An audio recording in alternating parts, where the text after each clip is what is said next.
In this video I'm going to show you how to check Save for Later in your Amazon app, whether you're using an iPhone or Android. So it's pretty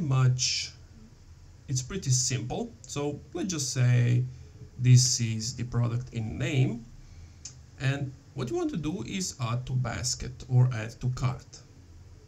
Now that you have added it to cart, you can see that it's in your basket. So if I were to exit the app and enter the app once again, we can see that it's still in my basket.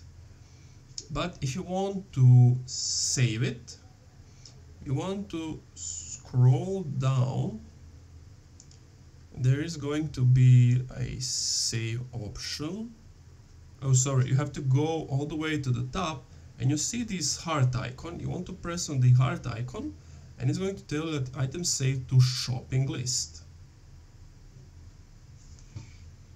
Now to get to the shopping list, press on the icon on the bottom and tap on your lists.